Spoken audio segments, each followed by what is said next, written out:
Hey guys, it's Jenna Elfman from Fear the Walking Dead. I play Laura. No, I play Naomi. No, I play June. I play June on Fear the Walking Dead. And you're listening to the Fear the Walking Dead talk through on Talk Through Media. Hey, I'm Lindsley Register, and I play Lara on The Walking Dead. You're listening to The Walking Dead talk through on Talk Through Media.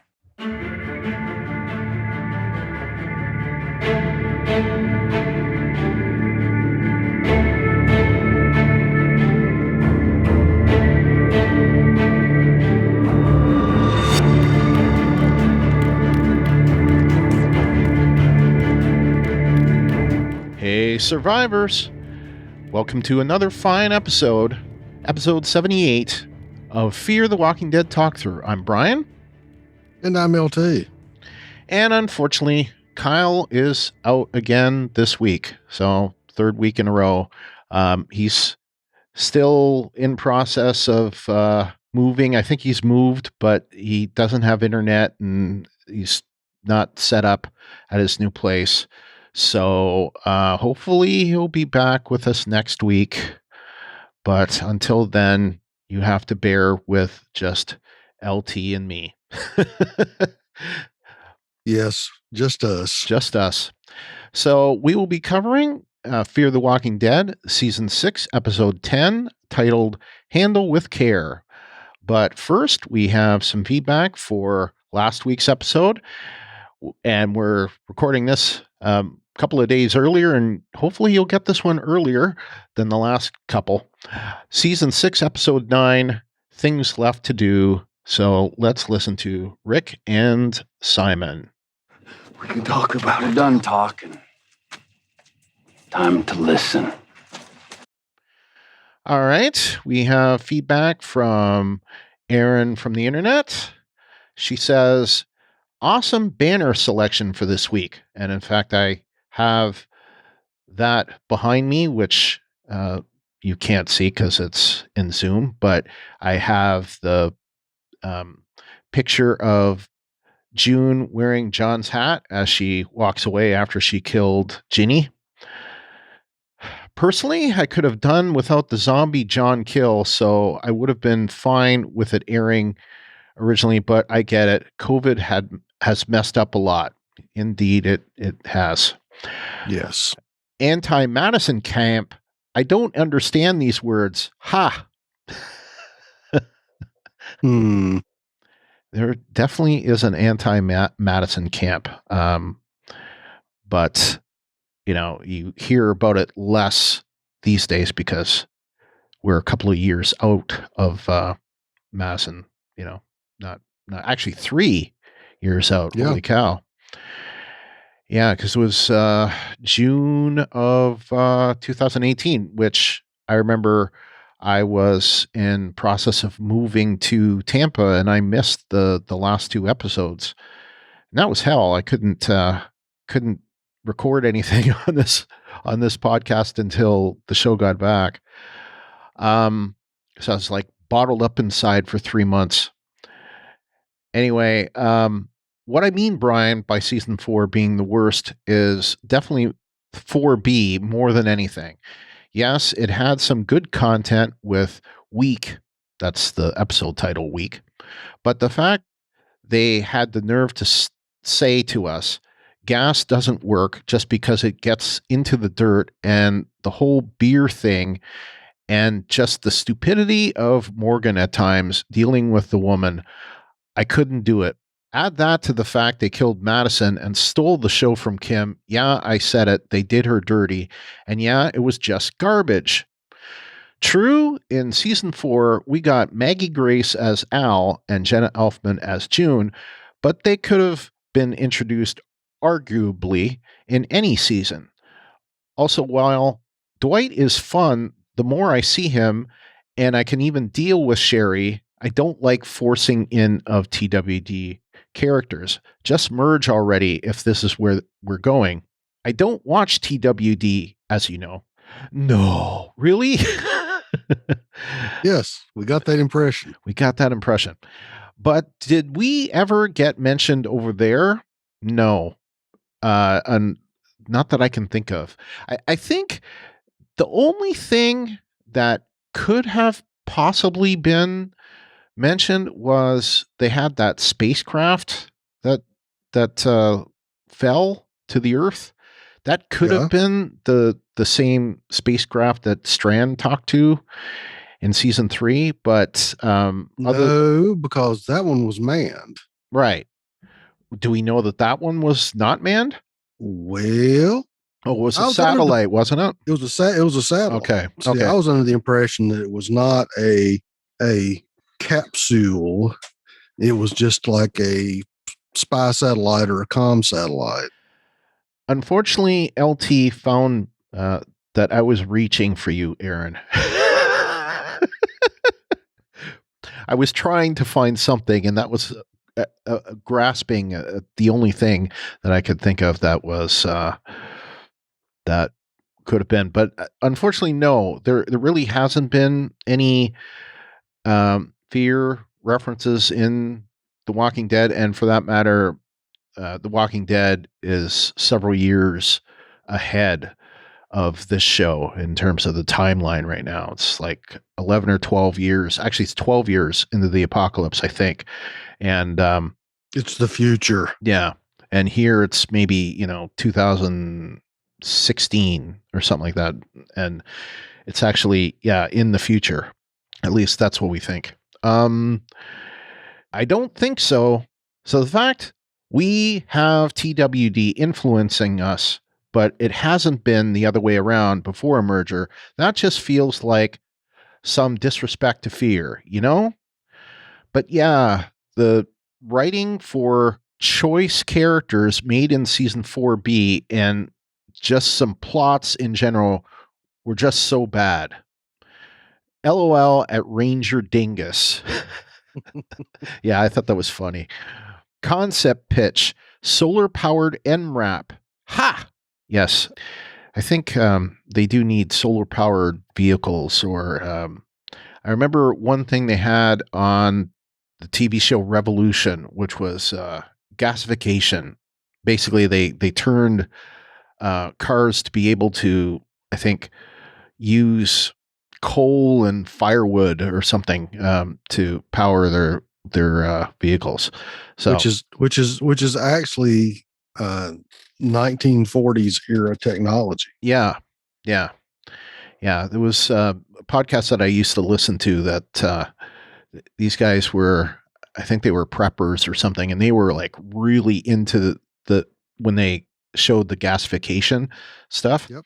And they did like a whole in-depth thing about it. So I learned about it. I never even heard about it. It's not what you think. If you hear gasification, it's actually not that at all. But it's not gas. It's not fuel. It's not natural gas. It's like, I don't know. It's just another way to run a combustion engine, I guess. Anyway, they should use that. They hit you for copyright with the Sherry bit, but not the Price is Right theme. I think part of that is because the Price is Right theme is such poor quality, audio quality.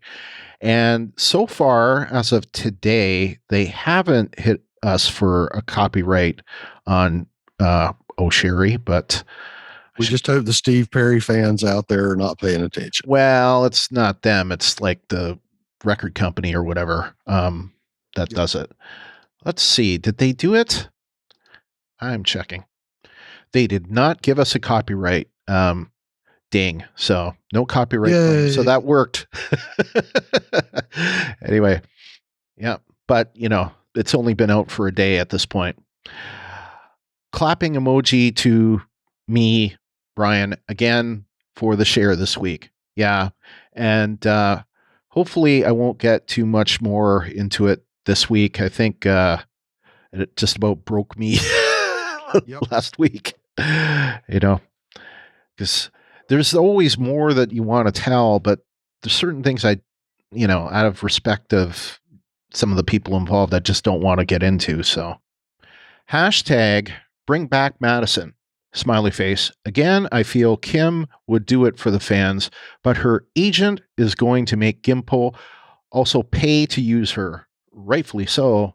Again, they did her dirty, so I support the high pay to get more ratings instead of giving them a discount because it's for the fans and the character. Sad trombone is more fitting for a downrated episode. I like it, actually. It's nice and clear, too. Yes, it is. Yeah. And to answer your original beginning question, Brian, the audio was great. Well, it's kind of funny, actually, because I didn't use most of that audio last week because we had an audio glitch. So, but this week, everything is recording as it's supposed to. So hopefully I will be using everything as we're supposed to. As we expect. Yeah. The cool thing about this little doodad that I bought, it's called a Zoom. I'm saying this for anyone that's listening that does podcast. It's called the Zoom, much like the app that we're talking on, Zoom, same spelling, but it's, different company. The Zoom PodTrack P4 is what it's called. It's like $200. I got it at sweetwater.com, and it is a 4-channel recorder, and it also does a built-in mix minus. So basically, LT doesn't hear. He doesn't get a feedback loop, so he doesn't hear himself on because that's a problem with a lot of stuff. And it records like the soundboard separately too, and I get an individual track for everything. So if I had someone else here, they could be on a microphone, and I'd have them. I'd have the soundboard. I would have LT, and they would all be on separate tracks. Plus, the sound pad that I use, where some of my sounds are now, that's also on a separate track. So it's like, and then I get a combined track. It's really cool. Anyway, so that's, of course, worth saying for everyone that doesn't care. What is this bizarre segue that's happening right now? Can we maybe stay on point? I tried to say that really quick, but anyway. Okay. That's it for Aaron's feedback for last week. I think that's the only thing we got. I did want to say that one thing I didn't mention last week is that June did basically the thing that Maggie wanted to do to Negan on The Walking Dead. So again, sort of a retread, but sort of not, because it was essentially what she wanted to do. But the funny thing is, not exactly though, because they all blame Virginia, but she just raised Dakota. Virginia didn't kill John. Dakota killed John, but they all blame Virginia. So there's a slight difference there. Yeah, I can go with that. Yeah. All right. So moving on to this week's episode, season 6, episode 10, titled Handle with Care. It is written by Ashley Cardiff and David Johnson. Ashley Cardiff was an executive story editor in season 5 and has this season been promoted to co-producer. She has written the following episodes prior to this one. Season 5, episode 3, Humbug's Gulch. And that was, of course, the first episode that John and June meet up with Dwight. Season 5, episode 13, Leave What You Don't. And that was with the writer of last week's episode, Nick Bernardone. And now I remember what his name was, so I was going to mention it here. Matt Frewer's character was Logan. That's the episode that Logan dies. I couldn't remember what his name was last week. And season 6, episode 5, Honey. And that's, of course, the one where Dwight and Sherry finally are together that's not where they meet. They met like an episode or two before, but this is where Right. we finally see them together, and then they split apart, and we see the masked people. And David Johnson, not to be confused with the mouthful, David Leslie Johnson McGoldrick. He is a staff writer. Well, he was as of season 5, and that's basically low writer on the totem pole. That's where you start on TV, and then you get moved up to the next position, which is story editor. So he's story editor this season for season 6. After this, he would move up to executive story editor, and then co-producer, and then producer, and then supervising producer, co-executive producer, executive producer, showrunner. That's how it goes. Anyway. Okay, thanks. I know all that because I wanted to be all those people. He wrote season one that you either loved or hated, the found footage episode, season 5, episode 9, titled Channel 4. If you remember that, I'm sure everyone remembers that episode. Oh, yeah. Yeah.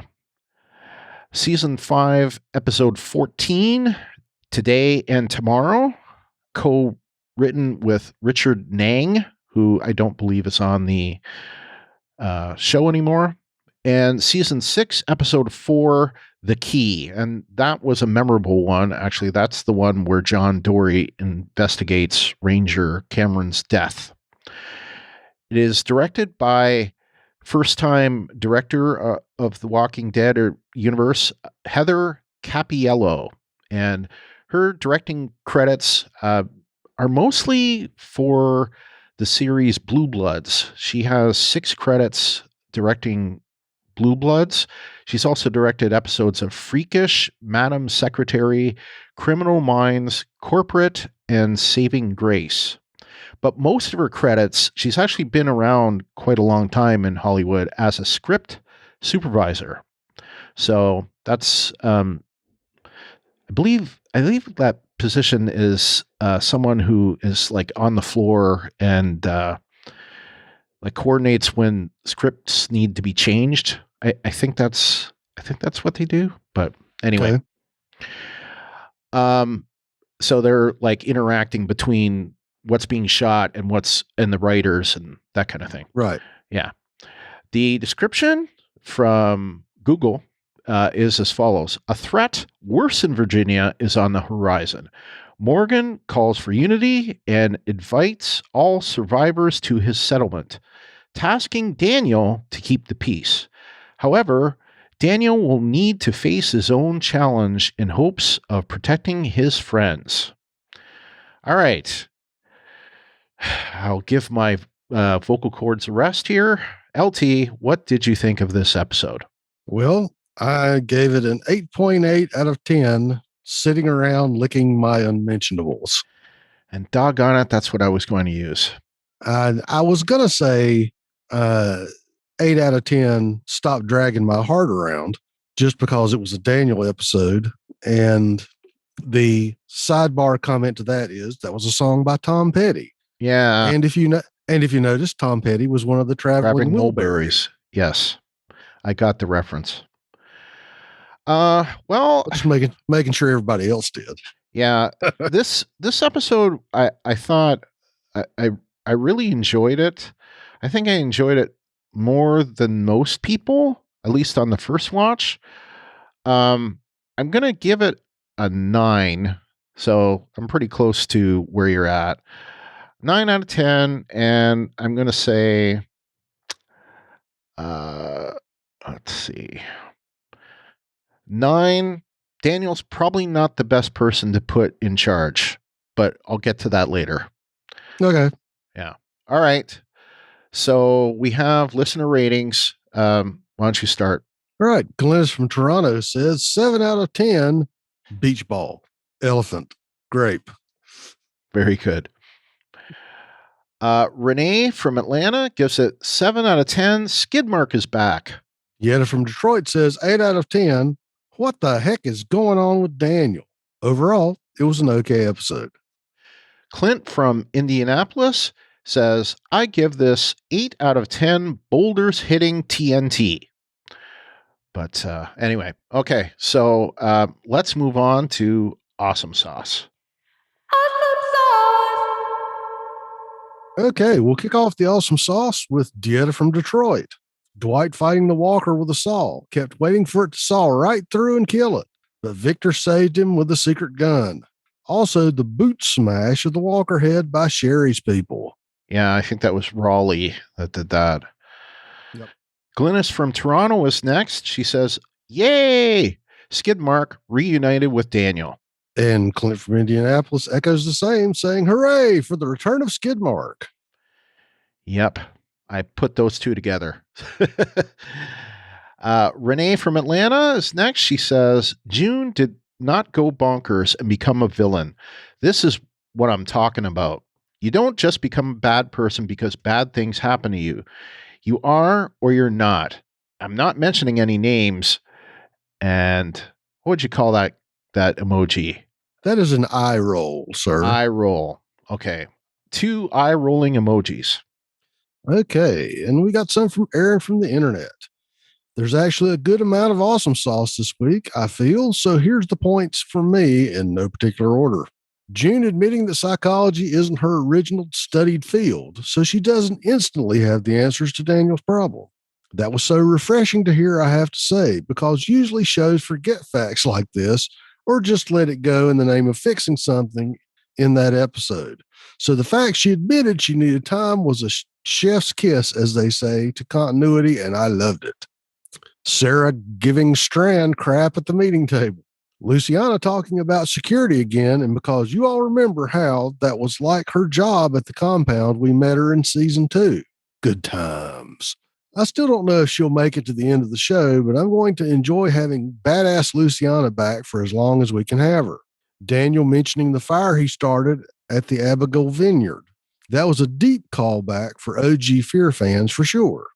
The cat and mouse over who really committed the crimes was well done. I don't think it's solved, by the way, because I don't think Daniel really did what he was set up as, so there's still that out there to solve. Will the resolution be good? That's debatable, but we'll see. And the fact, interesting. Yes, I'm kind of leaning that way myself, but oh, so you think that he was framed? Well, I think I'll get into it in a minute. Okay. Let me. It's possible. I think so. Okay. And the fact this episode mainly focused on Daniel and Strand versus Morgan. Yes, he was, of course, in there, but it was limited compared to the usual episode screen time count, so that was great. All right, LT, what do you have for Awesome Sauce yourself? Okay. For me, I really like the way they used the unreliable narrator. You know, the way that the story was basically related as Daniel talking about it when he was talking to June in the cell. And my feeling on this is I think somebody did set Daniel up, because the problem that I'm having is he was not, just by the episode, he didn't have enough time to go back and get in the shed and put all the stuff in a wagon and hide it. There's just some things happening that I think they're playing on the fact that his memory was going. And they may turn around and they may make me look like an idiot. Because, you know, when he told Grace where to go, I mean, he did say, you know, I when on my second watch, I made sure I listened to the audio. Yeah, he did say go to the fishing cabin. And again, if we're playing unreliable narrator, that may be what he remembered saying. It just seemed like it was just too convenient that suddenly he's having all these memory problems. And I don't know. You could speculate that maybe it's somebody in Strand's crew trying to play the long game to get him out of Morgan's camp, or there was some other machinations going on in the background. And it may turn around that we find out that, yes, that Daniel was just having some psychologically induced memory problems. Mm-hmm. Because I can totally see what they're talking about. The fact that, when he moved to Los Angeles, as he was saying, he's working the barbershop, he didn't let anybody know that he used to be a member of some, El Salvadoran death squad, or I think that's right. Yeah. And all these times that he's been good at playing, I'm just a innocent old man. I don't, I'm not really a closet badass. No, I'm just an old harmless guy that cuts hair. Yeah. So, and two, he has been clonked on the coconut a couple of times. Yeah. So there's always room for saying that he's got some head trauma. Yeah. And, I commented last week about the size of that wound, and although it's closed up now, so we don't know exactly how much time has passed, but it's made to make you think that, several weeks, maybe even a month has passed, I would say. Right. And I guess the other side of it is we've seen him play that so well in the past. The way they've written him is that he, played dumb, he played confused, but he was still Daniel. He was still sharp. He was still watching. He was still paying attention. And maybe it's just my affection for the character that's sort of clouding my judgment in this case. And maybe this is just him actually being fallible and having problems.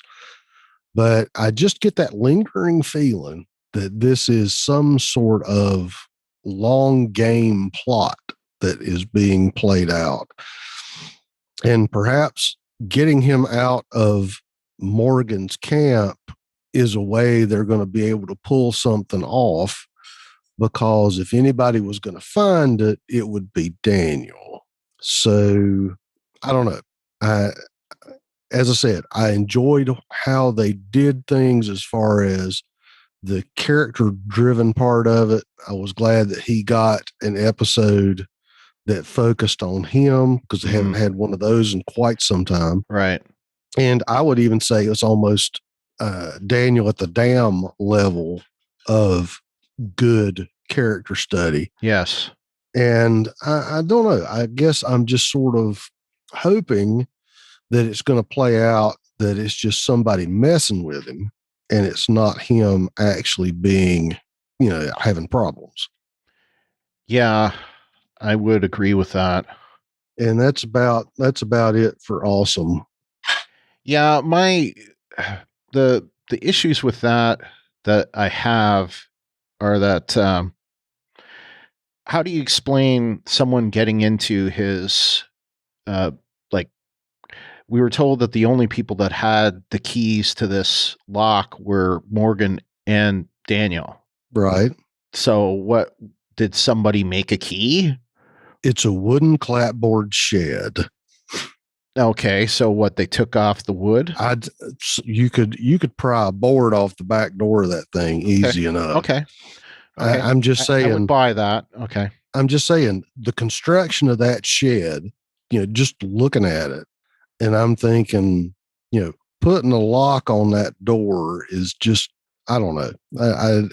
I can see that the lock would keep honest people out, but like I said, it's a wooden frame shed. And I've never heard of a silent hammer, though.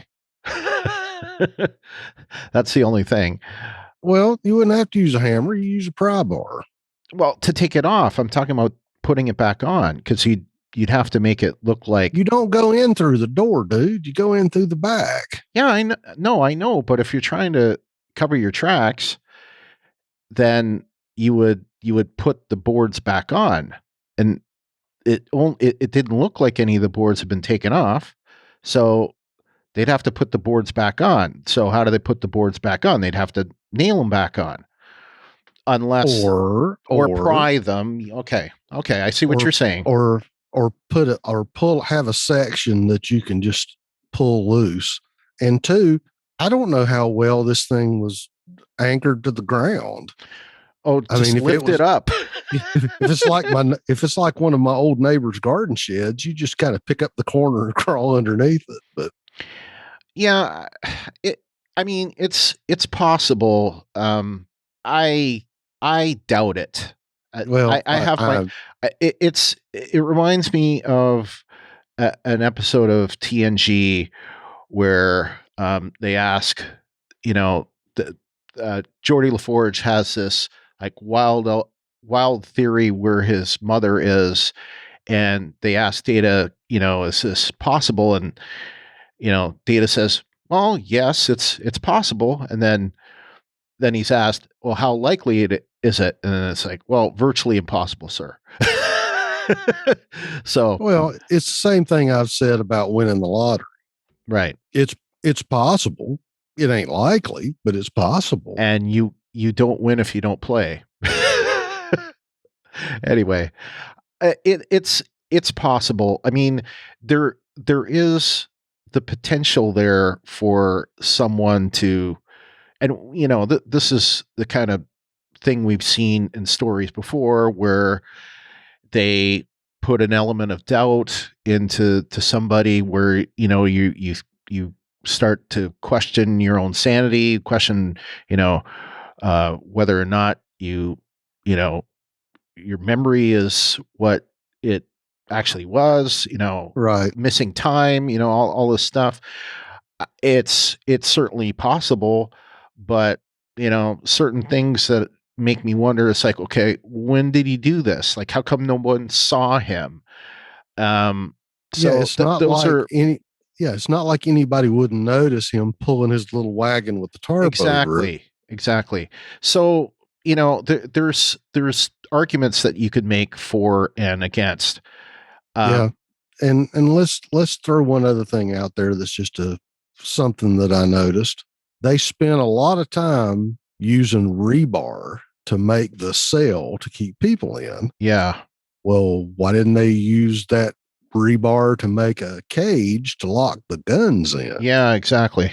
That's all I'm saying, is that if you're worried about somebody stealing something, that's probably the least secure building I would want to lock it in, when you've actually got a fairly large, immovable, almost looks welded steel cage that you're putting people in. So, like I said, we may find out that, I'm full of baloney on this. And if I am, so be it.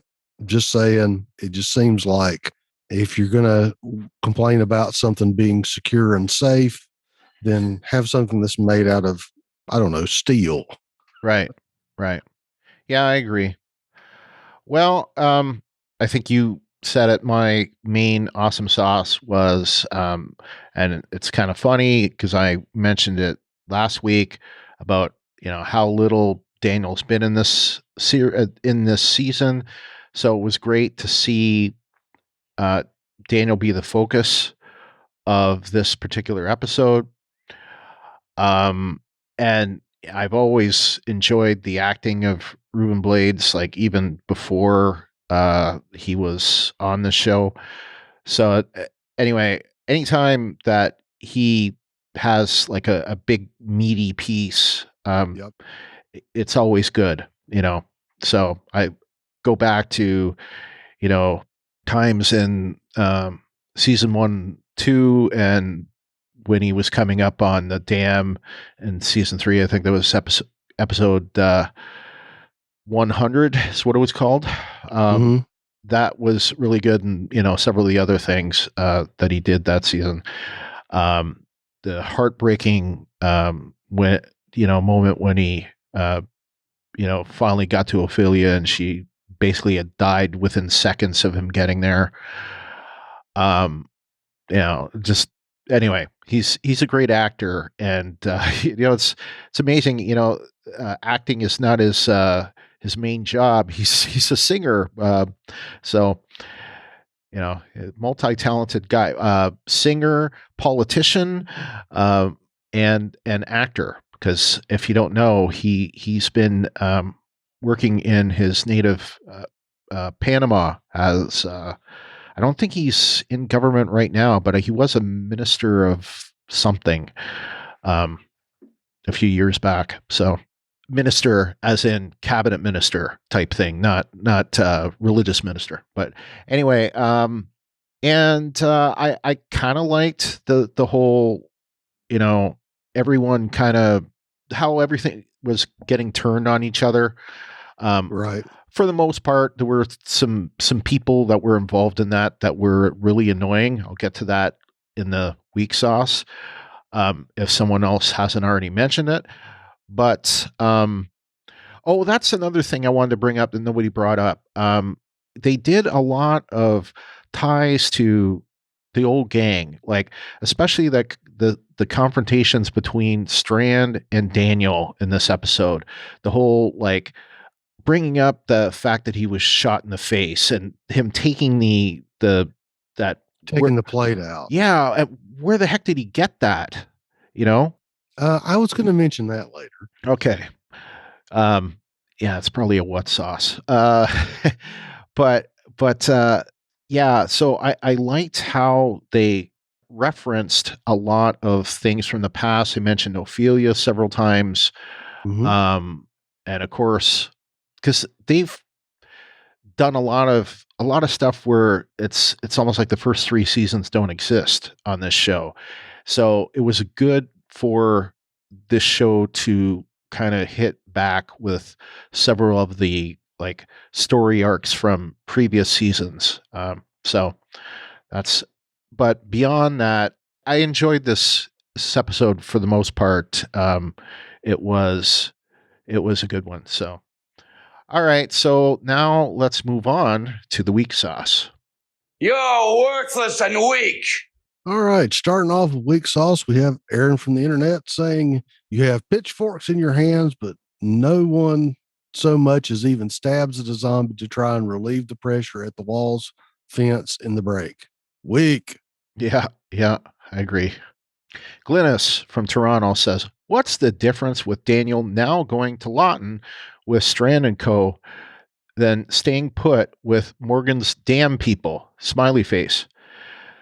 I think it has to do with Daniel being dangerous there versus there's more, I don't know, like he can do more damage at the dam versus Lawton, where there's like more things built up, I guess. I don't know.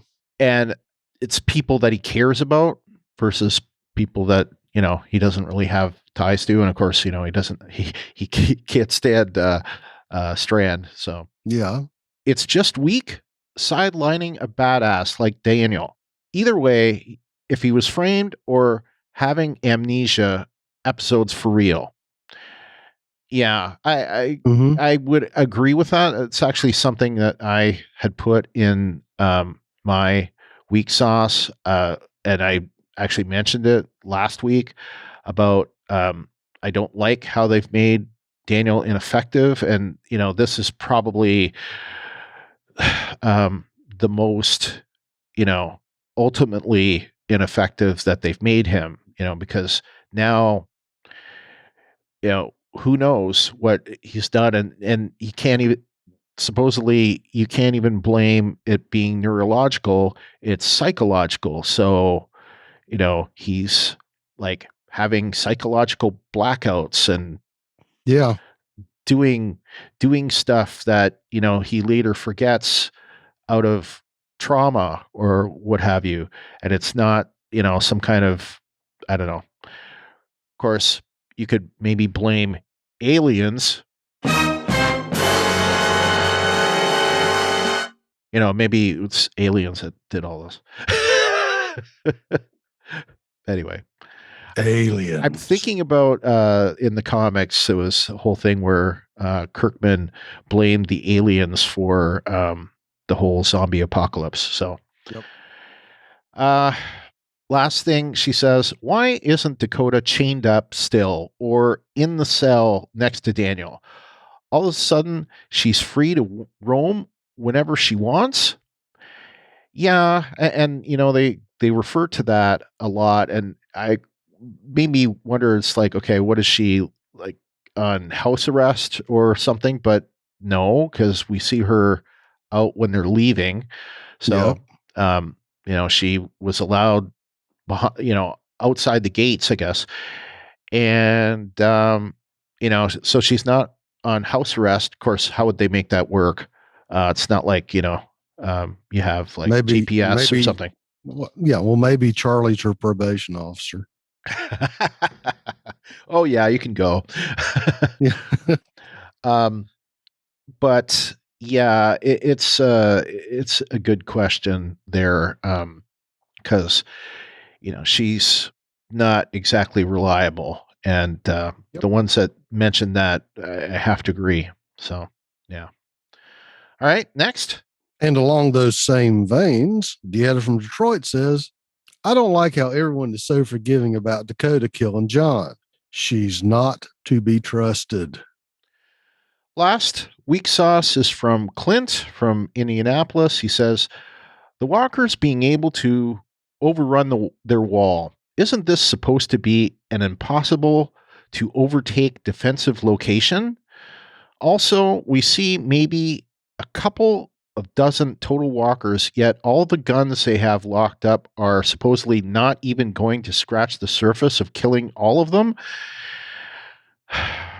Yeah, I have to agree with both your points here. There weren't that many, and it is supposed to be impossible, yet the walkers got in multiple ways. Like, it wasn't even that they got through the gate. They also seem to get through by rolling down a hill, so doesn't seem that safe to me.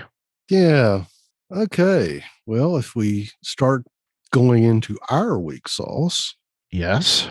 I echoed that sentiment, Clint. The collapse on Q gates. Yeah. As we've said so many times, they hold until they don't need to. Right. I remember you said that last week. Because they were piled up against the gate, banging, and everything looked fine. And then all of a sudden, the door just collapses. And I'm just kind of going, guys, if you know this is a problem, why don't you take some more of the posts and rebar that you have and make your fence stronger? Yeah. The next thing that I thought was kind of weak is, so they were complaining about the SWAT bus being nearly out of gas. So they said they're running on fumes, but conveniently, instead of taking a horse or the station wagon that they had from last week that was parked there in the riverbed that mysteriously has disappeared now, that they decide to take the MRAP to make Morgan's vaguely defined errand. So if it's already out of gas, why take the MRAP? Good question. Well, because we have to have a way to get the two M49 or the two M40, the two M249s that are on top of the MRAP out of the picture, so they can't just machine gun the zombies at the gate. So it seems to me that it's sort of a convenient plot complication that the large armored fighting vehicle that you have at your disposal is not around when you need it. Yeah. Yeah. And about that errand, did we ever really find out exactly what this mysterious, vaguely defined errand was? Which errand are you talking about? The one that Morgan took the MRAP to go on. Oh, yes, of course. Yes, and I have that in my week sauce, so I'll get to that in a minute. Unless you want me to get to it now. Well, we could go ahead and pontificate on it together if you'd like. Well, it's like I said. So what was the all-fired rush to? Well, here's the thing. It was a fetal monitor. So why the fuck and I'm going to put myself out again. Why the fuck if they had been there for a month and he's got all this stuff at, this fallen water tower for Grace, which included a fetal monitor, why has he waited so fucking long to go back there and get it? Like, he knows that she's pregnant. It's not like, surprise, you're pregnant. Oh no. Like, like, hello. Yes. It makes no sense. But that's what it was, LT. It was a fetal monitor that he needed to go get. Okay. But it makes no sense that it's like, if they've been there for a month, you would think that would be one of the first things he'd go get, is all the stuff, for all the stuff for the baby. Yeah. And, if he needed the MREP for it, that's fine. I could understand that. But like you just said, there was another vehicle there. So why didn't they use that? And if it wasn't that, then what? It seems like they had, some kind of communication with Sherry's people. It's like, hey, Sherry, can we borrow the MREP to go get some stuff for the baby? It's like, anyway, it made no sense that it had to be done then. That was very convenient plot. Right. And that's kind of my point, that, like you were saying, it's the sudden head slap moment of fetal monitor. Yeah. I mean, and it could have been anything. They could have used anything to say, oh no, we need a miracle widget. And somebody says, hey, I have a miracle widget over at my former hideout. This could have been fixed so easily if, instead of them saying, Morgan says, I've got a fetal monitor at my, location, we just got to go get it. It would have been, he could have said, I know where a fetal monitor is. I couldn't get at it, but I know where it is. Let's go get it. That I could understand, right? Because, like, say, I need some help getting it or whatever. Well, that only would have helped it a little, I guess, now I think about it. But still, it would have been better than him waiting until there was an emergency. Right. Or the best equipped dock in a box in a mall on the planet. Yeah. I mean, think about it. Like, it's inferred, and I'll talk about this in What Sauce. It's inferred that they love each other. Like, they're not exactly a steamy romance, but it's inferred there's at least some affection there. Right. And if he loves her, wouldn't he go get the stuff for the baby? Just, again, anyway, well, he's too busy putting roofs on sheds and tilling the soil and growing plants, and I suppose making sure Dakota doesn't wander off. And maybe those things kind of got forgotten with June not being there, and June, like, basically putting a hole in Virginia's head. Right. And we can excuse around it, and we can, but you're right.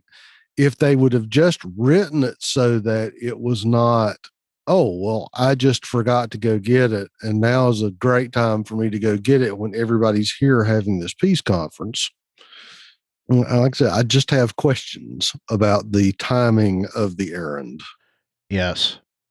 All right. We still have a few for you, so let's hear them. Yeah. We hit at it earlier. So when did Daniel have time to manage to put all the guns in the wagon? It's in my weak sauce. We talked about it already, but I'm still going to beat that dead horse. It just seems like, is he that fast? Did he do it during the commercial break? Why didn't anybody see him? It seems like that every time we've had a scene of somebody walking into Damntown, there have been people standing around, wandering around, working, doing things. And wouldn't someone have noticed, Daniel pulling this little wagon down the street? Exactly. It just seemed like there's some plausibility there, because it wasn't like it was overnight. It's not like a great deal of time had passed so one could go under the cover of darkness and wheel their little wagon down the street, or in between him making soup and having the peace conference, I just don't know when he would have had time to slip away, put all the guns, and then noticed that it was a lot of guns. It was like a rack full. It was a lot of guns for sure. Probably more guns than we've seen on this show or the other show in quite some time. Yeah. So that's just a question. And then, of course, you notice I didn't even mention the other show. Yes, the other show. Yes. And the other thing I had was dynamite. So they were keeping the dynamite in the open next to a cliff. I just have this picture of, a crate sitting there out in the open with like the big cartoon XXX letters on it. Yeah. Yeah. That was kind of, I just boggle a little bit. Yeah. Yeah. And this is where I also have to put my chemistry hat on. Dynamite, its whole purpose of being invented was so that it would be stable and more shock sensitive, so that people weren't accidentally blowing themselves up using nitroglycerin. And old school dynamite is sawdust in a tube with nitroglycerin in it. And it has to be, detonated with a blasting cap. And you've always seen the old saw of the old Western, that when the dynamite gets sweaty and it's got the nitroglycerin is leaching through the cardboard, and so it's sensitive and it'll blow up. Modern dynamite doesn't do that. So I immediately went, if a rock fell on a crate of dynamite that was modern dynamite, I don't think it would go off. Okay. And I was just kind of going, is this like old, scary, shady dynamite they found in a cave somewhere? Yeah. And I know they didn't find it in the town, because if it had been underwater for several years, it would be useless. Right. So I really had a problem with it being a spontaneous explosion, which that's what sort of raised the flag for me with this whole somebody setting Daniel up. And I know that he was quick to explain it to away that, a rock fell on the box and it blew up. I just not buying it. Yeah. Well, let's see. Looks like we had already covered two of the things that I was going to say. Sherry, you are very annoying. That's the other thing that I was going to say. Let's see. For one thing, she goes after Wes, and she says something like, "Well, Virginia thought that you were the one that blew up Tank Town, and that was the name of the place that I couldn't remember last week. Tank Town, right? Tank Town. Yeah. So you were the one that, or she thought you were the one that blew up Tank Town." And they said, "Well, he wasn't though." And she says something like, "Well, there must have been something to it." It's like, you hate Virginia, so why are you suddenly believing in what she says? And there were a couple other things that she did during this episode that were just, she is becoming a really annoying character. So before, she was just annoying for not being with Dwight. Now she's being annoying just in every other way. So that's the main thing I was going to say. Trying to think if there was anything else I was going to bring up. I'm looking at your list, and let's go ahead and hit this. So we were talking about Daniel's partial. Okay. So we know he took a round to the face. We know that he had some plate damage and some jaw damage. The question that I have is, so Is there a apocalypse orthodontist? Well, see, when I put this down in the weak sauce, I had a completely different definition of toothless Daniel, but that is a whole question by itself. Like, I had pictured him being in the warehouse, like spinning glass or something to make a piece for himself. Yeah. Because that's what it looked like. It looked like it was made out of glass. I mean, it probably wasn't. It was probably made out of silicone or something. But, some process that he used to make it, and I'm thinking he did it on his own. But what, how do I know that? I don't. Well, exactly. And I was looking at it and thinking, okay, it looks like a real, plate partial that you'd get now. And I'm still going, how would you do it? Because it looked like it was some kind of plastic. Yeah. It looked shiny, whatever it was. So if it was plastic or, some kind of like silicone, or like when I was a kid, I had something like that. It was an appliance. Mm-hmm. It wasn't braces. I had an appliance on my bottom teeth to push up my front teeth. So you see, one tooth started growing way in the back. So they used this appliance to push it up. Anyway. Right. Well, and I had braces and I had a retainer. So I'm thinking, okay, did he find a zombie with a retainer? And maybe. How would you find one? Well, exactly. Yeah. Or was this in the warehouse? He had a copy of, do it yourself dentures. I don't know. Or did he bend a duplicate record of traveling Wilburys or something into place? I don't know. I was thinking that it was like plastic or silicone or something that he did to do that. He's a survivor, though, I'll say. So if anyone would do something like that, it would be him. I just don't know how he would do it. But right.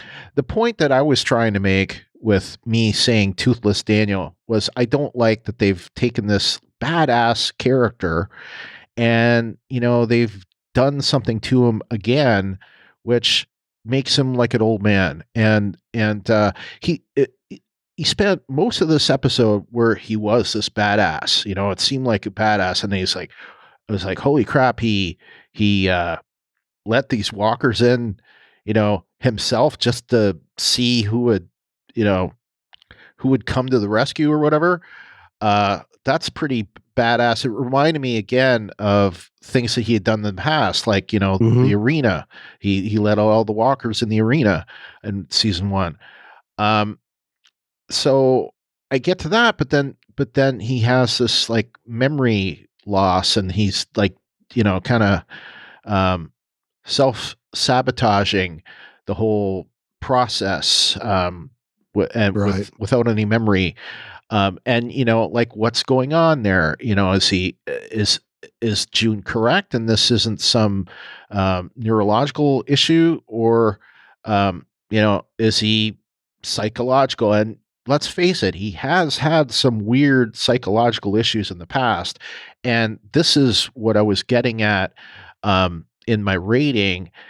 Like, Morgan puts Daniel in charge, and Daniel's probably not the person to put in charge, knowing that he's had some psychological issues in the past. Like Strand, for example, I was thinking about this. It's like, how convenient is it that like Alicia's not there, right? But then I started thinking, it's like, well, wait a minute, Strand's there. So Strand could have said something to Morgan to say, hey, just so you know, like, of course, how could he know that he was going to do something like this? Right. But still, the I don't know if he'd be the person I put in charge. So let's just, and okay, Right. so here's another thing. I don't have this in my weak sauce, but I'm going to put this in my weak sauce, just right off the top of my head. They spent all this time talking about all this effort that Daniel had done to get everyone there. How come we didn't see that until now? Like, it's never been mentioned, never really been talked Right. about until now. Like, we know he was acting like a senile, or whatever, someone with memory loss, and he faked out a lot of people, but it's like, what was he doing? Like, what else was he doing? I don't understand how he got everyone there. Like, Right. It's definitely a missed opportunity on the part of the writers that if they would have shown us a little bit of this, then this would be more of a payoff. It would make more sense. maybe this was something that was cut off because of COVID. Maybe It could this be. was, or maybe this was some story that was written and got cut. Right.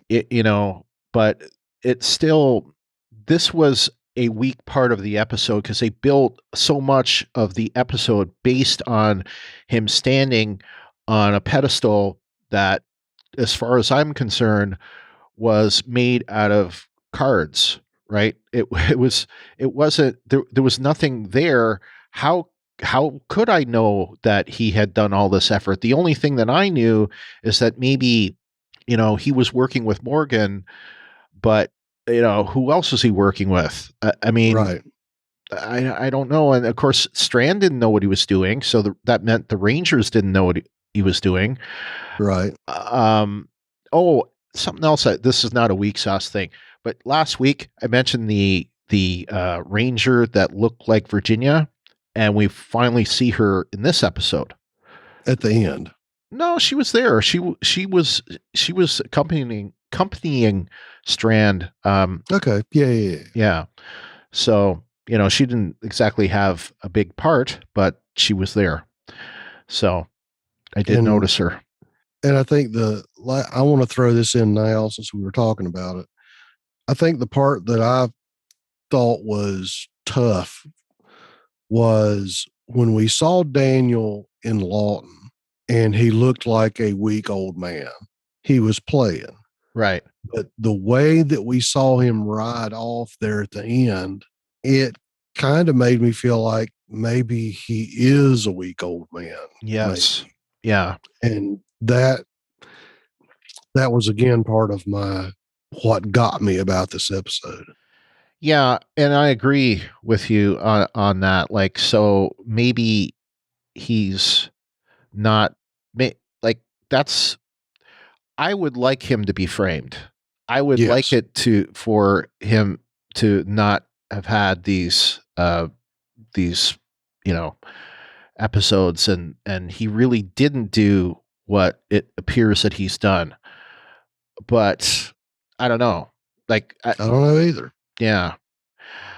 I do have one more weak sauce. Okay. Again, it's not in the notes. This was an opportunity. I guess we're going to see this next week, but there's so much talk about this enemy, this threat, and we don't see him this episode at all. Nope. And we've only got 6 more episodes left in the season. That would probably be about right. Right. So, let's get to it. I mean, that to me, I think something even at the very end of the episode, like see them, looking on or something like that. That to me, that would have punctuated the episode quite a lot more than it did at the end, where we're basically left to a failing Daniel. Even if they would have gone to a long pan shot as they rode off up the valley to sort of go to the hilltop that's in the distance, and you see, 2 guys laying there holding binoculars. Right. Something. Yeah, or make them be the ones that actually blew the boulder. Something, Something. and maybe we'll find out that they were the ones that did the And we very well may. yeah. All right, so I think that's all I'm going to say for this. So let's move on to our what sauce. What? All right, let's start off with some listener what sauce. Aaron from the internet says, this is a nitpick, probably more than anything, but isn't Grace in the medical field too? Shouldn't she know the difference in real contractions or not? I don't think she's in the medical field. I don't think she is either. I think she's in the Nuclear. nuclear. Yeah, she worked at the nuke plant, but I Yeah. don't know if she has any specialized medical training. Yeah. Yeah, I'd have to go back and look, but I'm not going to do that right now. And I don't know. I was just going to say, I know some medical professionals that have had kids, and I don't know if you can tell the difference between a real contraction and Braxton Hicks or not. Being that I have merely been an observer in 2 child deliveries, I can't testify as to what was actually felt. So, all right. I would have to say it was total hot sauce to say Al and Alicia were together on a mission and not show it, but we're getting that next week. So, yay. Yeah. My shipper heart can enjoy it, hopefully, even if they're shoehorning Wes into the pack to try and break up the female possible dynamics. Seriously, you'd think it would be better to take a Sarah who has been doing clinical work with June in case someone gets hurt. Mm-hmm. Yeah, can't argue with that. Renee from Atlanta just has a simple one. She says, Skidmark survived all alone out there by himself. And that is a thinking face, I think. Is that what that is? Yes. 3 thinking faces. I think it's more sad than thinking face, but it looks like little chin scratchers. I mean, obviously they said that, he was busy linking his unmentionables, which LT you had to use. I thought that was hysterical. But anyway, he was doing that instead of catching the mice, but obviously if he was getting fed, if they weren't feeding him, he was obviously eating something. So, maybe he was eating some mice or something, bugs, or I don't know. He was doing something to keep himself occupied. Right. Besides licking him his downstairs, which. No, that's true. Yeah. Yeah. And you can't survive on that. Nope. All right. LT, what do you have for what sauce? Well, I guess I was just looking at Daniel is doing a carol. Yeah. That basically things get bad, things get strange, and you leave. Yeah. True. Very true. And it just seems like that's a common theme on the show. You have problems, something happens, you get into some controversy, and you leave. Yeah. Just like, and if I had any other Watts, it would be, we know that the show has a track record of this is why we can't have nice things. So I'm thinking that no matter how well they're doing at Damntown, the clock is ticking. Very true. Very true. Because they had a great place at the prison. It didn't last too long. And they had a great place at the stadium too. And it didn't last long. Didn't last long. That's what I'm saying. And they had a great place at the ranch. And it didn't last long. Didn't last long. And you could arguably say they had a fairly decent time at the hotel. And they had a good place at the vineyard too. And of course, Daniel had to burn that sucker down. Of course, the leader of that was a little odd. Yeah. So it's still back to I'm expecting sadness and them to be back on the road again. Oh, well, wait a minute. Oh, we forgot. Even if it wasn't great, they had a decent place at the Gulch too. Yeah. So they have a track record of once it gets nice, some of the bad's got to happen. So, Yep. all right. Now, this is just me being me. But when they had the scene when they're at the tent or the shelter and the walkers were in and they're fighting the walkers, and Strand pulls down and shoots the walkers. And he's basically, you've got that shot of him pointing the gun at the camera. Then later, you see Daniel with supposedly the same gun when he's threatening Strand in the cell. I would be remiss if I did not say those were not the same guns.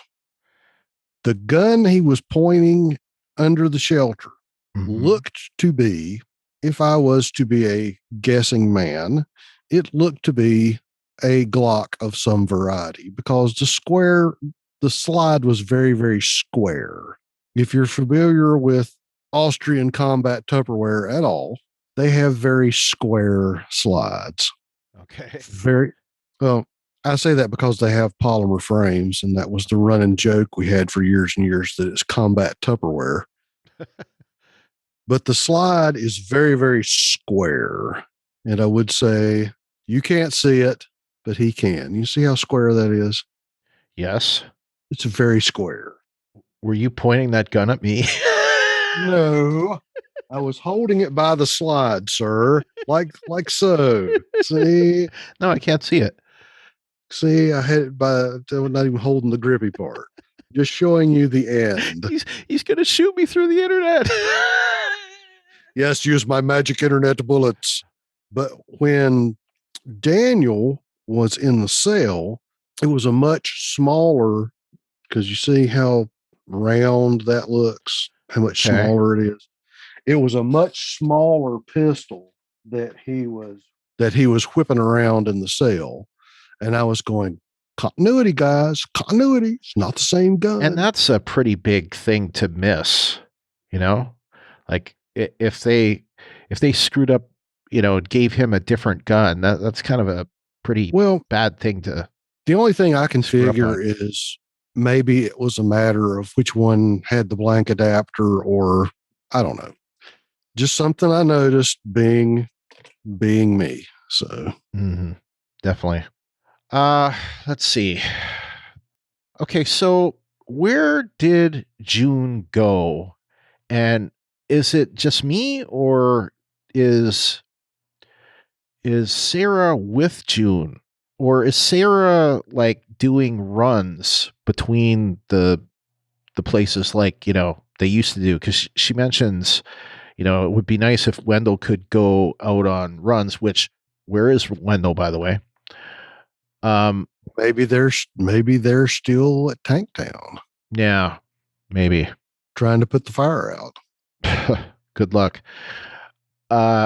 It's anyway, or now they did say Strand did mention Paradise Ridge, wherever it is. So maybe they're at another Jenny outpost other than Lawton. Maybe. The air quote, some other town. Some other town, yes. Yeah, we don't exactly know how many towns Ginny had. Paradise Ridge was a place that we saw. Right. I don't remember what the name of the place was where the molasses factory, or I don't know if it was factory or whatever it was, but the molasses issue was, if that was Paradise Ridge or somewhere else. But anyway, Lawton was one of them. Paradise Ridge was one of them. I can't remember the others. Well, she's somewhere else. Very true. And of course, the group are the Pioneers, and yes, they have settlements in northern Texas and southern Oklahoma. It is the ones that they mention are Paradise Ridge and Lawton. Is there any other ones? Well, Tanktown was obviously one of them, but right. Yeah. I don't know. Yeah. But yes, Paradise Ridge was one of them. And that was actually the place where, if you remember Tom, who was, what's her name? The one that got killed. Janice's brother. Was there. Was Okay. there. Yeah. And, Alicia and Daniel were there, I guess, at one point. So, Right. yeah, just, Okay. let's see what else we got. That seems to be something about Laredo, but I don't know if there's Valley Town. Oh, that's what they're okay. In the wiki, they're calling it Valley Town. Country Club. Okay. Yes. Okay. So there's another place called Country Club, and another place called Logging Camp, and another place called Recreation Center. Yeah. So karaoke bar. Well, it's just mentioned. So it looks like, oh no, that was where the kids were. Okay. So just doing some immediate research while we're recording. It looks like Virginia's network of towns consisted of Tanktown, Paradise Ridge, the Lanes, or also called Super Lanes, Country Club, Logging Camp, and Recreation Center. And of course Lawton being like, it seems like the capital of Virginia's towns. So, all right. Let's move on to our sad sauce. Aww. Our first sad sauce is from Renee from Atlanta. She says, "Poor Daniel, crying face, crying face, crying face. He has survivor's remorse, maybe? I don't know, but he was pretending to not remember, and now he really can't remember. Was he really pretending? June seems to think it's real, and the way he responded to the questions Morgan was asking him, it was June was asking him, right? Anyway, it makes me think he's not acting, but hey, him and Strand are great pretenders. Yes, they are. Mm-hmm. These folks cannot catch a break. It's always some type of evil lurking to kill, steal, or destroy. Eye rolling face, eye rolling face, eye rolling face, and eye rolling face." Yep. So we have Aaron from the internet who says the all portion I'm leaving as the following. I'm not doing this for you. I'm doing it for Ophelia so you can live a better life. Because it was nice moment between Daniel and Strand and showed dedication to an original character. It was sad Morgan had to butt my in at all, but that's his way, and of course tainted the scene for me some, but not as much as he has ruined things by opening his mouth at times, so there's that. Also, Daniel got Skidmark back. I'm honestly not sure how much I buy that he would still be around, but I like Daniel for him back a bit. All right. Looks like you have sad sauces too? I did. It's like the one character that I like in this show, and you have to mess with him. Yeah. You know, you already killed John Dory on me, and now you're going to mess with Daniel. Yeah. That's a definite all for me.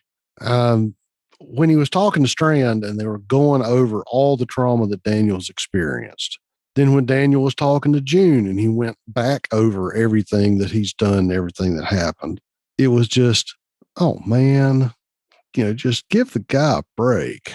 Mm-hmm. I don't really have anything sad. I agree with you on that. So, all right. So let's move on to our feedback section. And we can talk about it. Done talking. Time to listen. Unfortunately, this week, we don't have any voicemails at all. What? That's not what I meant to hit. Aww. But I'd also say, it's not true.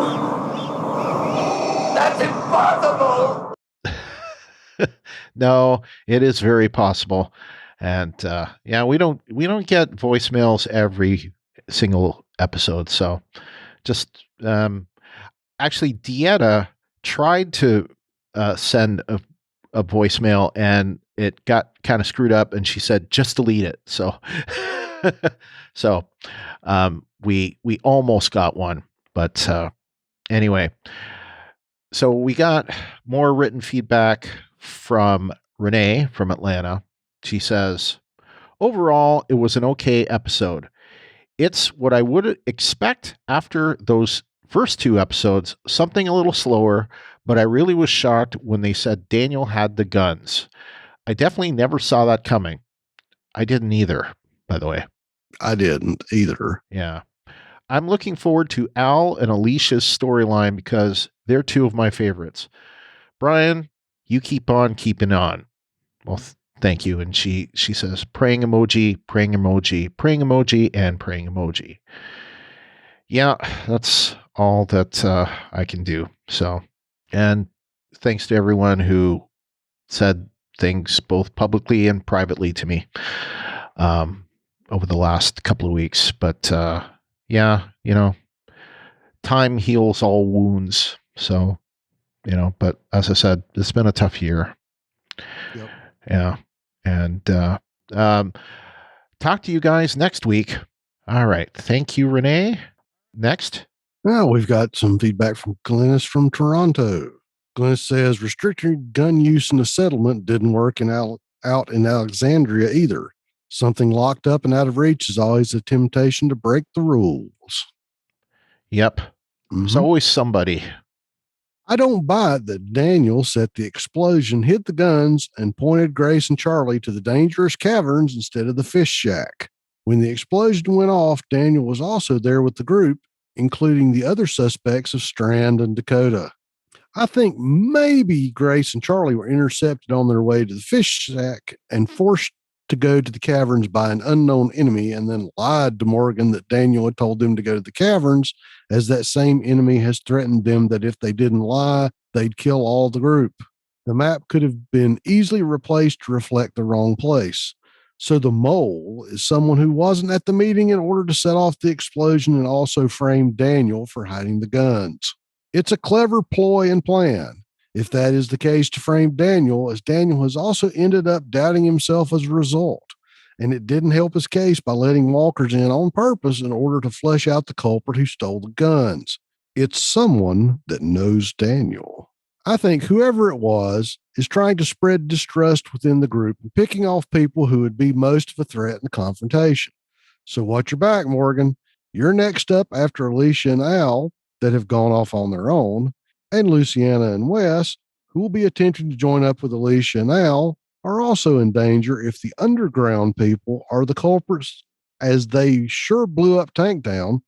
So most likely they did this explosion that Daniel's blamed for.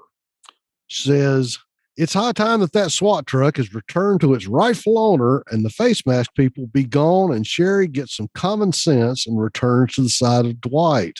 I do not trust that face mask group anyway, and that one dude, Raleigh, I think he's called, where Charlie searched his tent, may be the one who's the mole, as he didn't like his stuff being searched. That, or Ranger Samuels, who's supposedly on Strand's side and would have learned about Daniel's traits from Strand. I don't know the opposition Rangers. Ranger Hill, who still has John's other gun and are out to cut inroads into the group and don't want to share Daniel and want him back. As Austin Emilio said, if he went on to meet someone else and then Sherry turned up, they'd be in a right pickle. That is what this Daniel situation is, a pickle. So I guess it remains just to watch the upcoming episodes with interest to wait and see what transpires if my theory is correct that Daniel was really framed or not. All right, good. Next is Dieta from Detroit, of course. Wait a minute now. Everybody is off in their own groups. Where are all these places at? And have they just taken over the other settlements since Virginia is gone? I know June didn't stay with Morgan, but I thought everybody else did except for Victor. Where is Sarah and Wendell hanging at? What about Luciana and the new guy? Why is everyone separated? Why doesn't Grace stay close to June? Isn't she the only nurse? Shouldn't she be monitoring Grace every day, waiting on the baby to come? Is Daniel having another mental breakdown? Thinking face. Well, I'm going to stop right there because there's a lot of things that she said. It does seem like just about everyone is off in their own. Like, I guess, is Luciana back at Tanktown still? I guess. I don't know. And I couldn't figure out like where Sarah was, just because it just seemed like she was representing June, and we Yeah. don't know where June is. So, maybe she's at another settlement. Maybe she's, we don't know. But Maybe she's at her hospital. She may be at one of the places that we just mentioned. So I don't know. Yeah, maybe she's working on the hospital. Who knows? But as far as I have to agree about, like, it would make sense for Grace to either Grace to stay with June or for June to stay with Grace. Either way, those two should be stuck together like glue, I think. So that part I don't understand. And of course, I already brought up the whole fetal monitor thing because that just like blew my mind when I heard that. But it wasn't well explained. I think the masked people are where the masked people were. I don't think they've changed at all. And the rest of them are, I think, like Strand and the Rangers are back at the settlements that they were at before. So, right, probably headquartered out of Lawton. So that's where I gathered it. So, but I don't know. Moving on, she says, is Daniel having another mental breakdown? Thinking face. Well, watching this episode, he seemed like he was acting in a movie and watching it at the same time. I like that analogy. He looked like he was out of it completely, thinking maybe his head injury earlier this season triggered something in him, causing the blackouts. Shrugging face. While having an out-of-body experience, he managed to steal guns out of storage, set off blasts, and let walkers in the compound, and nobody saw a thing? Facepalm. Yeah. And this is where I was going to say it was aliens, but I said it already. But it was aliens. Like, it's almost like Manchurian Candidate, or something like that. Or, several episodes of there've been like episodes of Next Gen where the characters are like secretly agents, and something triggered, and they yeah. Or my old favorite Charles Bronson movie, Telephone. I don't remember that one, but she continues. She says it could be one of Daniel's plans to pretend he's losing it, but why? Just to stop there. Exactly. Why? It makes no sense for him to do all this and then claim he has no recollection of it. I see Dakota is still around. I guess she was okay with June killing her sister mom. Or has so much time passed, she has already dealt with it. It's just weird how the last shot shows her going into the jail after June kills Virginia. Now she is just walking around free, like she just didn't kill two people with her crazy self. And why on earth are they asking her anything? She is just a psycho. I wouldn't trust anything she does or says. Yeah, I mean, we've talked about that. Like, there's a lot of that. Okay, Clint from Indianapolis says, I love the way this episode was structured with just about everything from Daniel's point of view. As he tells his story to an unknown listener, I actually felt the pain he felt when he realized he had done things he had no idea he had done outside of the storage unit. Yeah, I like that too.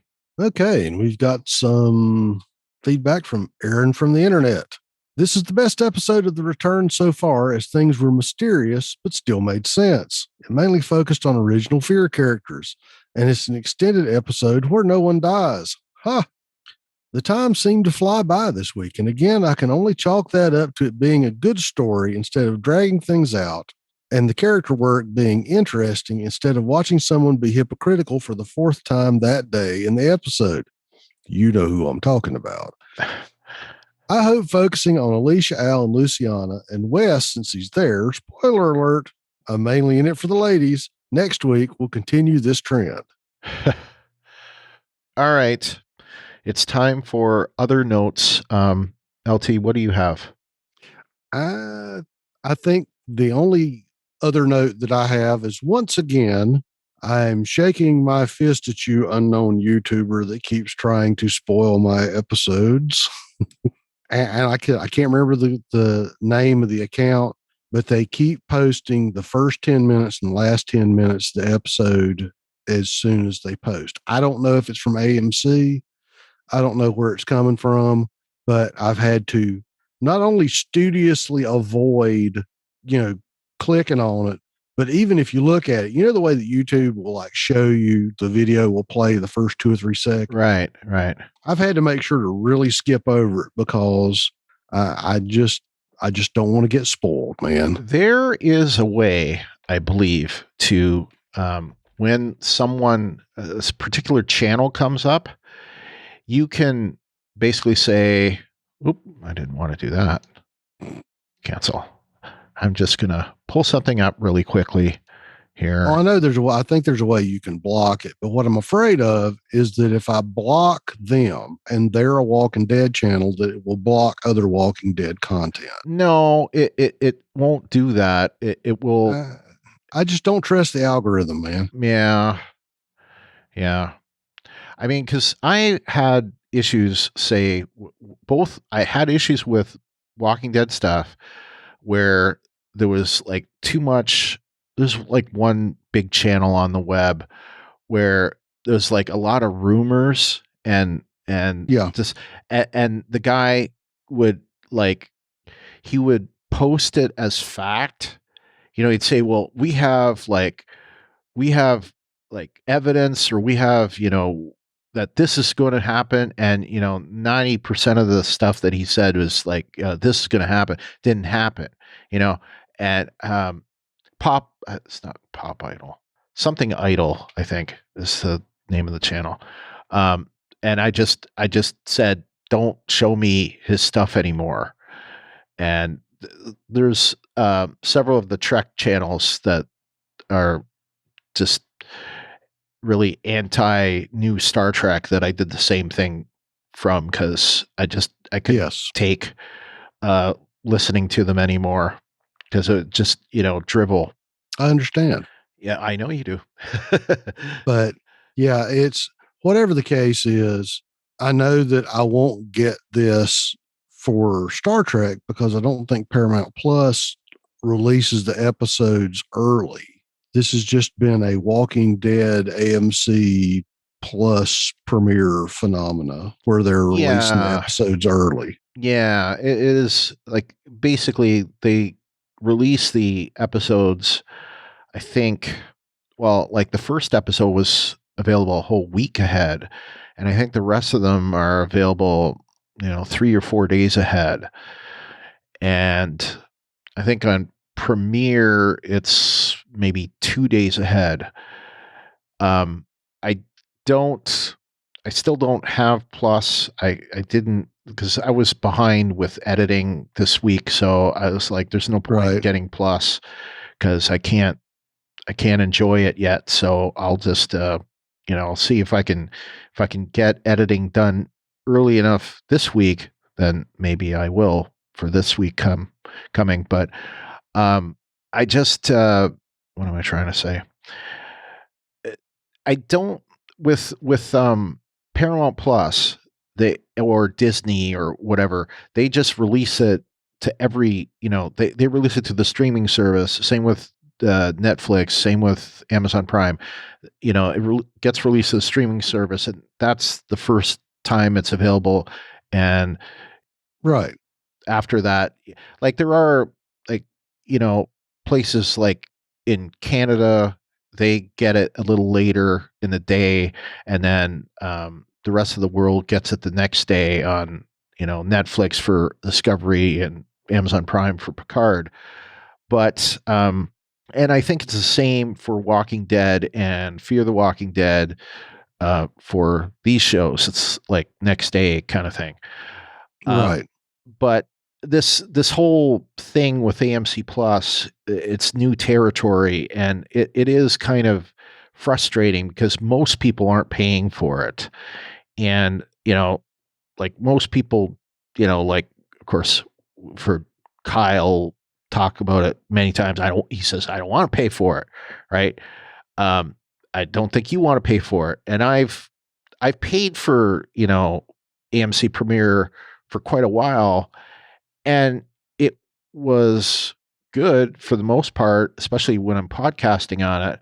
But I felt cheated because, several months into them, selling me on this 1-year membership to Premiere, they offer Plus, and Plus has everything that Premiere had, but a bunch of other stuff. And it's like, Right. well, damn it, and how that whole thing, I don't understand why there are two services like that. That it's crazy. Well, It should I think just be one thing. Yeah, the thing with AMC where they're different is I totally get the way that a streaming only service works. Yeah. Totally dig that. Yeah. I think the problem is when you have a hybrid service, since AMC has broadcast and they're doing streaming, is I was totally cool with the way it was before, that you got first view broadcast and then next day Netflix or Yeah. Hulu or whoever it was.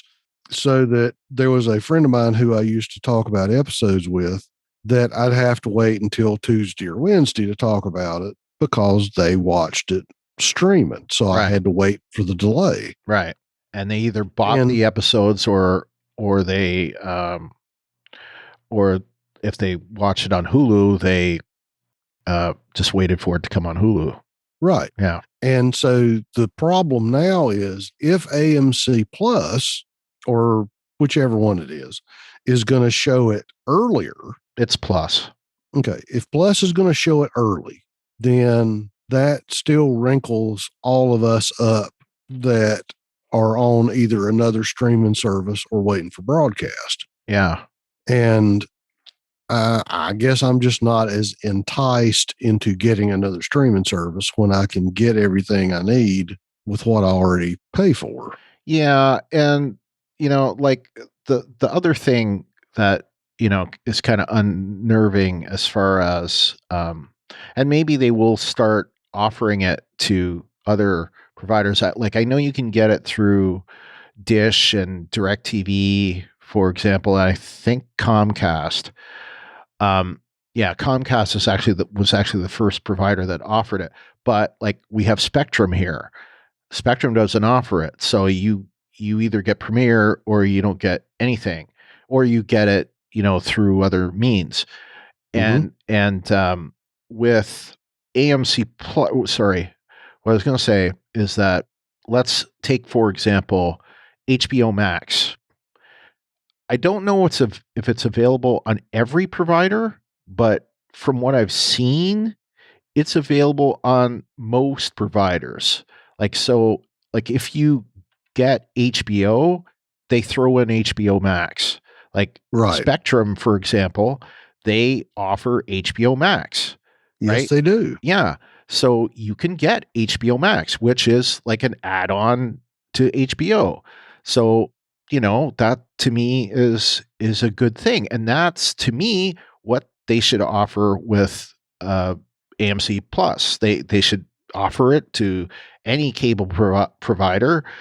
And, that way, and if they had that, I would get it. I would easily get it. It wouldn't even be a question. I would get it. Well, see, I think the difference there is you're already paying for HBO.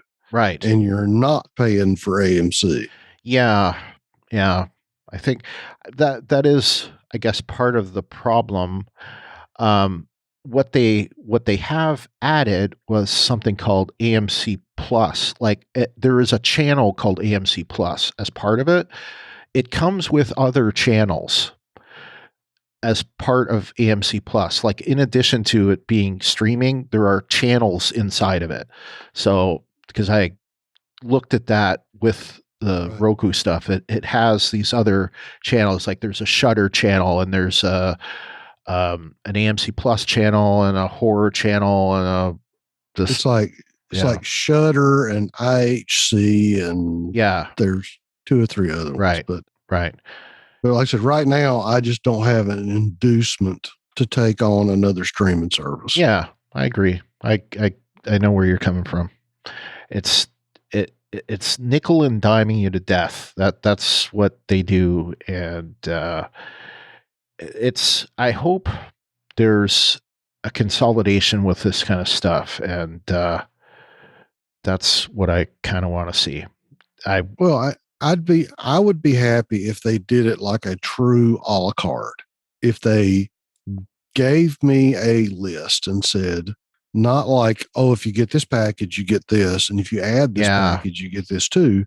If they actually did a true a la carte and they said and even if they said FCC mandated, the mandate is you have to have this channel, and you have to have this channel, and you have to have this channel, I would be cool with that.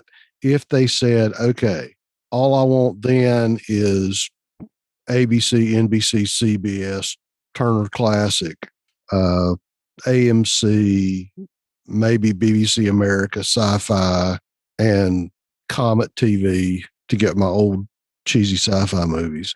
Yeah, and unfortunately, they always make it so that, this one channel that you really want, you got to jump up 2 packages just to get that one channel.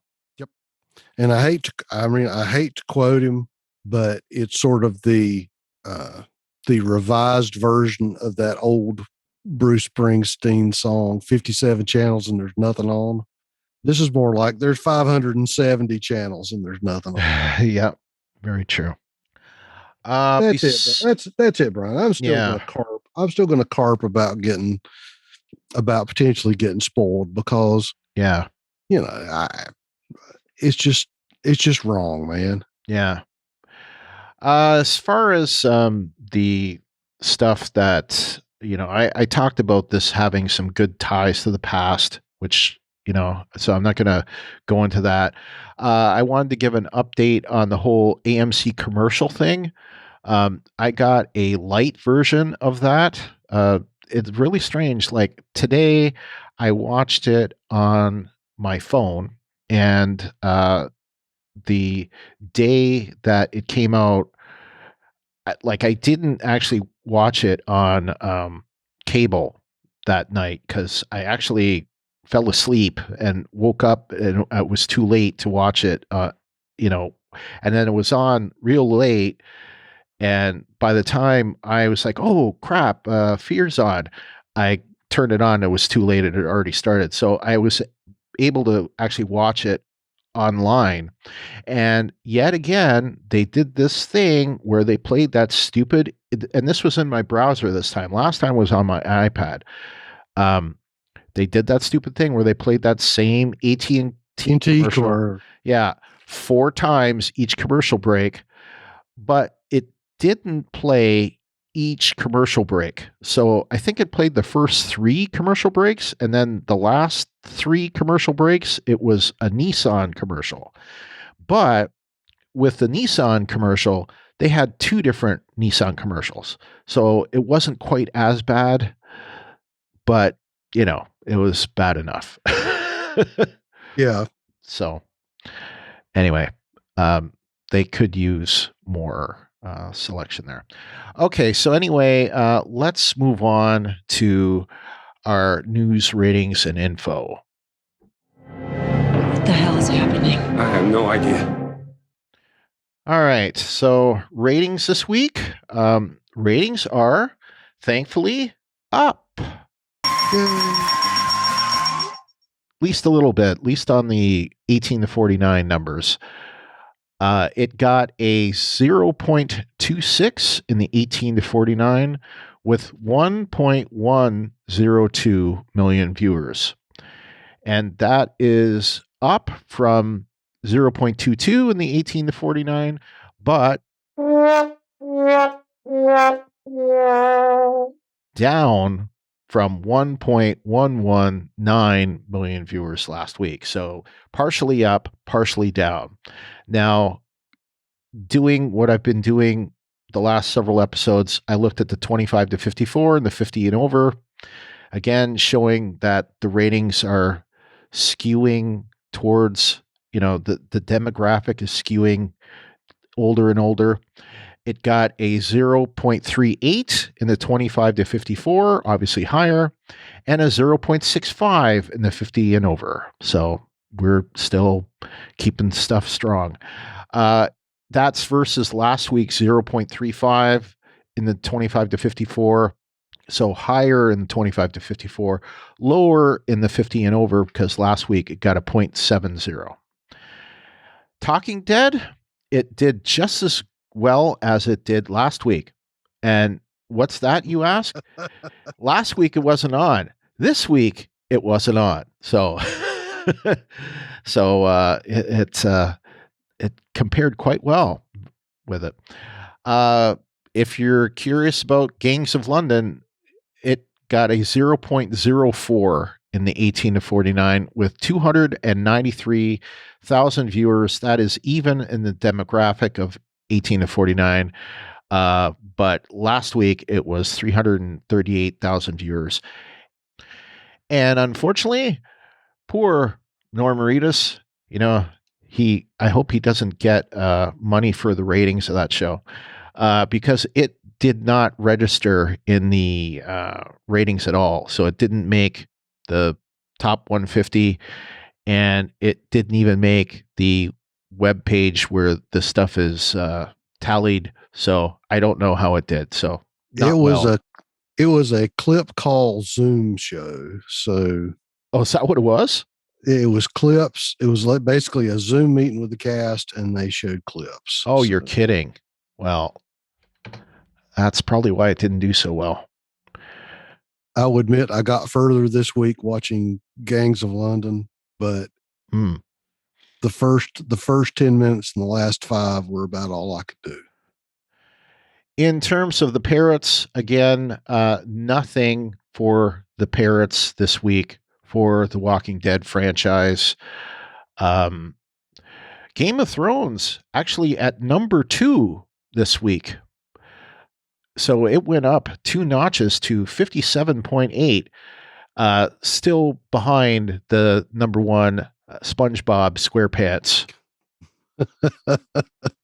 Well, like we had said before, Game of Thrones is on a comeback because of the 10th anniversary. Yes. But we still don't know about SpongeBob. Yeah. So what about SpongeBob? What about SpongeBob? Indeed. I don't know. And it could be, picking up because of that Camp Coral. I don't know. But I don't know. I don't see anybody talking about SpongeBob. So I don't see anybody talking about the number 3 Attack on Titan or My Hero Academia. So these are people. You're just not in the right place. I am out of the coveted demographic for these shows. That's, I am a 50 plus individual who's married but has no kids, and doesn't have any nieces or nephews that are, I do through my wife, but they're all grown up. So, it's something out of my field of vision. Right. And while I am a, 50 plus man with 2, one of them's not a teenager anymore, but 2 late teen, early 20s kids who are anime fans. And I watch some anime myself, but it's still, it's just got to be something else. I don't know what it is, but Anyway, not going to worry about it. Info about this episode. I know that the AMC app had like an info behind the episode about this episode. I saw part of it before we started tonight, but my phone crapped out and it wouldn't play anymore. It got an error. So, and strangely enough, I should give them a positive. I was able to play the episode on the AMC app while I was walking my dog. So one of the things I said in the past where it wouldn't play when I wasn't home, it actually played today. So, well, yay. Yeah. So that's a good thing. So there you go, AMC. I'll give you that one. All right. Anyway, that's it for our news. LT, why don't you tell people how to contact us and send feedback? I will. We want to encourage you to follow us on Twitter. That's at Walking Dead TTM. Also on Instagram at the same handle. To submit your theories and feedback, most people post in our designated episode thread in our Facebook group, facebook.com/groups/WalkingDeadTTM. You can email us at walkingdead@talkthroughmedia.com. You can use our feedback forum at talkthroughmedia.com/feedback. If you want to leave voicemail, you can give us a call at 216-232-6146. As we've said, all of our new episodes are on YouTube. Just search for Talk Through Media and remember to subscribe and click that bell to get notified when we have new videos. The videos go out there first before the podcast. We want you to like and review the Talk Through Media Facebook page. And that's at facebook.com/talkthroughmedia. The best way that you can support us is through our Patreon. That's at www.patreon.com/walkingdeadtalkthrough. We would like to thank our Patreon supporters, Clint McCollum, Renee Murray, and Lawrence Todd. You can subscribe to us in Apple Podcasts or the podcast client of your choice. While you're there, please give us a rating or a review. You can also leave us a review at podchaser.com. There you can rate individual episodes or rate the whole podcast.